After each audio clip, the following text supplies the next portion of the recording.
بسم اللہ الرحمن الرحیم، السلام علیکم. میں ہوں سیبی کاظمی اور میرے ساتھ ہیں صابر شاکر بھائی اور عمران ریاض خان. اچھا، میں آیا تھا یو کے، یہاں آپ کو پتہ ہے، اور عمران بھائی کے پاس آیا، پھر صابر بھائی کے آستانے پہ آئی. آپ کو دیکھ رہے ہیں لنگر، چھوٹا سا غریب خانہ، اور نہیں دولت خانہ دولت خانہ. اچھا، گفتگو آج ہماری بڑی اہم، کیونکہ اس وقت اگر آپ سنجیدگی سے پاکستان کے معاملات کو دیکھیں تو ہم حقیقی معنوں میں وہ جو شروع دن سے سنتے ہیں نازک موڑ، اب واقعی وہ نازک موڑ آ چکا ہے.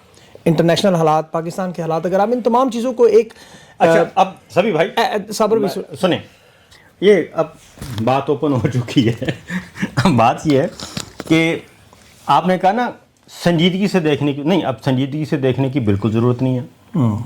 اب تو پاکستان کا جو قومی سلامتی کا سب سے بڑا مسئلہ کیا ہے؟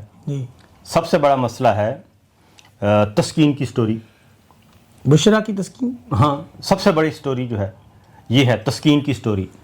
اور اس سے بھی بڑا مسئلہ آج حسنین نے ٹوکا پکڑ کے، جی ہاں، اور وہ لیرو لیر کر دیا پکڑ کے. اس لیے پاکستان تو اس وقت نا مذاق ہے، مذاق، اور اس کے علاوہ اور کچھ نہیں ہے. ٹھیک ہے، اور یہ انہوں نے بنایا ہے، اور یہ انہوں نے بنا دیا ہے. یعنی کہ آپ دیکھیں کہ 3.5 سال ہو گئے ہیں اس بندے کو بنی گالا سے نکلے، اقتدار سے نکلے. 3.5 سال ہو گئے. تو 3.5 سال میں ایک سٹوری کو انہوں نے 20 دفعہ ریپروڈیوس کروایا. بالکل صحیح. 20 دفعہ، اور ہر دفعہ پٹی ہے، اور ہر دفعہ پٹ گئی. اور اب اس سٹوری کے لیے، جس کے لیے ہمارے سپہ سالار کہتے ہیں کہ $5 لاکھ دیں، سٹوری چھپوا لیں. اکانومسٹ میں تو میرا خیال ہے کہ ان کے ذہن میں جو بات تھی نا، وہ تھی جو روگ آرمی کا اشتہار نہیں چھپوایا تھا نواز شریف اینڈ کمپنی نے کارگل کے بعد، وہ $5 لاکھ دیا تھا اس وقت. اچھا، ہماری فوج کے خلاف. میرا خیال ہے کہ جنرل عاصم منیر صاحب کے ذہن میں وہ بات تھی جو انہوں نے بتائی ہے کہ جناب $5 لاکھ دیں اور آپ کوئی بھی سٹوری چھپوا لیں. لیکن صابر بھائی اس دن اخبارات میں تو پہلے عمران خان کے لیے بھی تو بڑے آرٹیکل چھپے ہوئے نا، صحیح مطلب بڑے بنیادی پہلے یہ آرٹیکل اسپیشلی نہیں. ان اخبارات میں دیکھیں، ایک تو یہ ڈیجیٹل پلیٹ فارم ہے، ہاں جی. دوسرا آپ ایک اور بات دیکھیں کہ نہیں، اس میں یہاں آواز جائے گی، بے فکر. اچھا، آپ جائے گی، بالکل جائے گی، آپ بے فکر میں. تو صابر بھائی کے دل تک تو میری پہنچ ہی جاتی ہے. نہیں ہوتا تھا.